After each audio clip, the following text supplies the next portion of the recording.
ഈ സിനിമയെന്ന് പറയുന്നത് ഈ brand new day, Spiderman brand new day എന്ന് പറയുന്നത് വെൽ റിട്ടൺ ക്യാരക്ടർ ഡ്രിവൺ മൂവിയാണ്.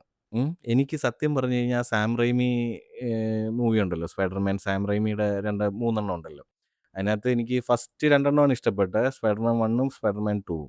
3 എനിക്കധികം ഇഷ്ടപ്പെട്ടില്ലായിരുന്നു. അപ്പൊ എനിക്ക് കണ്ടിട്ട് എനിക്ക് ഭയങ്കരമായിട്ട് റിലേറ്റ് ചെയ്യാൻ പറ്റുന്ന കാര്യംന്ന് വെച്ച് കഴിഞ്ഞാൽ Spiderman 1, Spiderman 2, Spiderman 3, brand new day ഇത് എനിക്ക് ഭയങ്കരമായിട്ട് അങ്ങനെയാണെങ്കിലും ഓക്കെ ആണെന്നുള്ള രീതിയിലാണ് ഇതിന്റെ ഒരു മേക്കിംഗ്. എനിക്ക് ഫീൽ ചെയ്തു. കാര്യം ആ സിനിമയായിട്ട് ഭയങ്കരമായിട്ട് കണക്റ്റ് ആയി. നമ്മളൊക്കെ ഇതുവരെ വെയിറ്റ് ചെയ്തിരുന്നൊരു സ്പൈഡർമാൻ മൂവി പോലെ. നേരത്തെ ഉള്ളതൊന്നും കൊള്ളത്തില്ല എന്നൊന്നുമല്ല.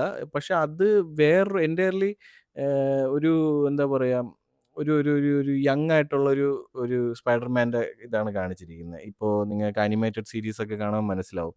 അതുപോലെ റിലേറ്റഡ് ആണ് ഈ നേരത്തെ ഉണ്ടായിരുന്ന സിനിമകൾക്ക്. പക്ഷെ കഴിഞ്ഞ നോ വേ ഹോമിൻ്റെയൊക്കെ ലാസ്റ്റ് വന്നിട്ട് ആൾക്കുണ്ടാവുന്ന മാറ്റമൊക്കെ ഉണ്ട്. ഇത്ര നാൾ കണ്ട ഒരു മെച്യൂരിറ്റി ഇല്ലാത്തൊരു ഒരു സ്പൈഡർമാൻ അല്ലേ. ഇതിനകത്ത് വരുമ്പോൾ സ്പൈഡർമാൻ്റെ മെച്യൂരിറ്റി ലെവലും ആ ഒരു ക്യാരക്ടറിൻ്റെയൊക്കെ ഒരു ഒരു ഒരു ഒരു ക്യാരക്ടർ ആർക്ക് എന്ന് പറയുന്നത് വൻ ലെവലിൽ ഇതിനകത്ത് കാണിച്ചു വെച്ചിരിക്കുന്നത്. ആ എവിടെ ചെന്നെത്തി, എങ്ങനെ ആള് മാറി നിൽക്കുന്നു എന്നുള്ളത്. എനിക്ക് എന്താ പറയാ, ഭയങ്കരമായിട്ട് ഇഷ്ടപ്പെട്ടു. രാവിലെ 6:45 ഷേണോയ്സിൽ ഞാൻ പോയി കണ്ടതാണ്. അപ്പൊ ഈ രാവിലെ പോയി കണ്ടോണ്ടാണെന്ന് തോന്നുന്നു എനിക്കൊരു ഒരു സ്വപ്നം കണ്ടിട്ട് വന്ന പോലെ, ഒരു നല്ലൊരു സ്വപ്നം കണ്ടിട്ട് വന്ന പോലെ ഒരു ഫീല്. പിന്നെ പറയേണ്ട മെയിൻ ക്യാരക്ടർ എന്ന് പറയേണ്ടത് നമ്മുടെ ട്രെയിലറിൽ കാണിച്ച പോലെ പണിഷർ. പണിഷറിന്റെ ക്യാരക്ടർ എന്ന് വെച്ച് കഴിഞ്ഞാൽ ഈ നേരെ നമ്മുടെ സ്പൈഡർമാൻ എന്താണോ അതിന്റെ നേരെ ഓപ്പോസിറ്റ് ആയിരിക്കും നമ്മുടെ Punisher. Spiderman no killing rule ആണെങ്കിൽ ഇവിടെ നോ കില്ലിംഗ് റൂൾ ഒന്നുമില്ല. അടിച്ച് പൊളിക്കുക അത്രേ ഉള്ളൂ. അപ്പോ ആ 2 പേരും തമ്മിലുള്ള സാധനങ്ങളൊക്കെ ഇതിനകത്ത് ഭയങ്കരമായിട്ട് ചെയ്തിട്ടുണ്ട്. അതെനിക്ക് ഭയങ്കര ഇഷ്ടപ്പെട്ടു. അതിനെയൊന്നും ഓവറായിട്ട് ചളവാക്കിയിട്ടില്ല. നല്ല രീതിയിൽ തന്നെ ഇതിനൊരു മീറ്ററുണ്ട്. ഈ സിനിമയ്ക്കൊരു മീറ്ററുണ്ട്. ആ മീറ്ററിൽ കൂടിയിട്ടുമില്ല, കുറഞ്ഞിട്ടുമില്ല. ഒരു മീറ്ററിൽ അങ്ങനെ പോവാണ്. അതാണ് ഈ സാം റൈമി മൂവീസിൽ ഉണ്ടായിരുന്നത്. അത് നമുക്ക് മിസ് ചെയ്തിരുന്നു. ഇവിടെ വന്നപ്പോ എനിക്കത് പക്കാ കിട്ടി. അല്ലാതെ കുറേ ക്യാമിയോനെ എടുത്ത് വെച്ച് കാണിച്ച് അതിനെന്താ പറയാ എക്സാജറേറ്റ് ചെയ്യുന്ന അല്ലെങ്കിൽ കുറേ ആക്ഷൻസ് ഒക്കെ എടുത്ത് കാണിച്ച് അതില് കുറേ കാണിക്കുന്ന സംഭവമല്ല ഇത്. ഇത് പക്കാ സ്റ്റോറി ഡ്രിവൺ നല്ലൊരു നല്ലൊരു എന്താ പറയാ ഒരു മൂവി. ഒരു സ്ട്രീറ്റ് ലെവൽ സ്പൈഡർമാൻ. അല്ലാതെ ഇത്രയും നാള് കണ്ടോണ്ടിരുന്ന സ്പൈഡർമാൻ അല്ല. എൻറ്റയർലി ഡിഫറന്റ് ആണ്. നിങ്ങളെല്ലാരും പോയി കാണുക. ഭയങ്കരമായിട്ട് ഇഷ്ടപ്പെടും. ആ ഫസ്റ്റ് 2 മൂവി കണ്ടിട്ട് തന്നെ പോണം. ഇത് എന്താ പറയാ, ഫസ്റ്റ് 2 ആണോ 3 അല്ലേ? 3 മൂവിയല്ലേ? 3ഓ 2ഓ എനിക്ക് ഓർമ്മ കിട്ടുന്നില്ല. ഞാന് സത്യം പറഞ്ഞു കഴിഞ്ഞാൽ ഡെഡ്പൂൾ ആൻഡ് വോൾവറിന് ശേഷം ഞാൻ ഈ എംസിയുല് വേറൊരു പടവും കണ്ടിട്ടില്ല. എനിക്ക് സത്യം പറഞ്ഞു കഴിഞ്ഞാൽ ഞാനിപ്പോ എക്സ്പോഷർ കുറവാണ്.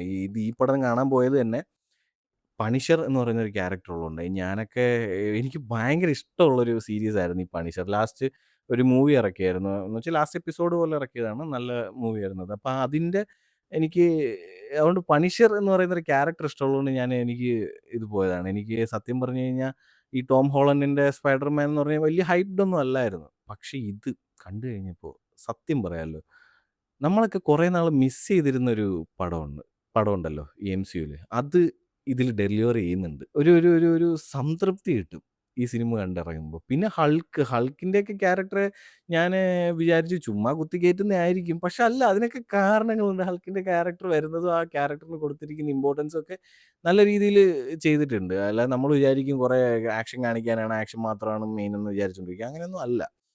നല്ലൊരു സ്റ്റോറിയാണ് ഇതിന്. നല്ലൊരു എന്താ പറയാ, ഉം, ആഹ്, ക്യാരക്ടർ ഡെവലപ്മെന്റും അതുപോലെ തന്നെ ഈ ആർക്കും പീറ്റർ പാർക്കർ ആരാണെന്ന് ഓർമ്മയില്ല. ഫ്രണ്ട്സിനെ ആർക്കും അറിയില്ല. അപ്പൊ അവിടെ ഉണ്ടാവുന്ന ഒരു ഒരു ഒരു ഒരു ഒരു ഒരു ഒരു ഒരു ആളുടെ ക്യാരക്ടർ മാറുന്നത്, ക്യാരക്ടർ ഡെവലപ്പ് ചെയ്ത് അതിന് മെച്യൂരിറ്റി വെക്കുന്നത്. നേരത്തെയുള്ള സിനിമയിലൊന്നും മെച്യൂരിറ്റി ഇല്ലെന്ന് വേണമെങ്കിൽ തന്നെ പറയാം. അധികം മെച്യൂരിറ്റി ഇല്ലാതെ ഉണ്ടായിരുന്ന ആള് ഈ സിനിമയിൽ എത്തുമ്പോൾ ആ സ്പൈഡർമാൻ പീറ്റർ പാർക്കർ അത് മെച്യൂരിറ്റിയൊക്കെ മെച്യൂരിറ്റി ലെവൽ മാറി മെച്യൂരിറ്റിയൊക്കെ ആയി ആളൊരു പ്രത്യേക ക്യാരക്ടർ ആവുകയാണ്. നമുക്കത് നല്ല രീതിയിൽ ഫീൽ ചെയ്യും.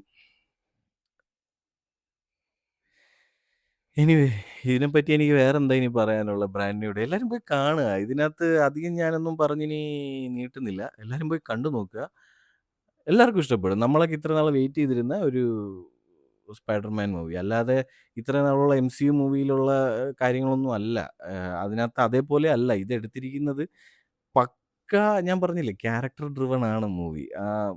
പക്ക ഒരു സ്പൈഡർമാൻ മൂവി. അല്ലാതെ നമ്മള് എംസിയുവിനെ പറ്റി ഇതിനകത്ത് വറി ചെയ്യേണ്ട ആവശ്യമില്ല. നമ്മള് മാർവൽ കോമിക് യൂണിവേഴ്സിൽ ഇപ്പൊ അവഞ്ചേഴ്സ് ഡൂംസ്ഡേയിൽ എന്താവാൻ പോകുന്നു, അതൊന്നും ഇതിനകത്ത് ബാധിക്കുന്നേ ഇല്ല. ഒരു ഒരു പക്ക സ്പൈഡർമാൻ മൂവി. ഞാനത് ഭയങ്കര സാറ്റിസ്ഫൈഡ് ആണ്. എല്ലാരും പോയി കണ്ടോക്കെ. ബൈ.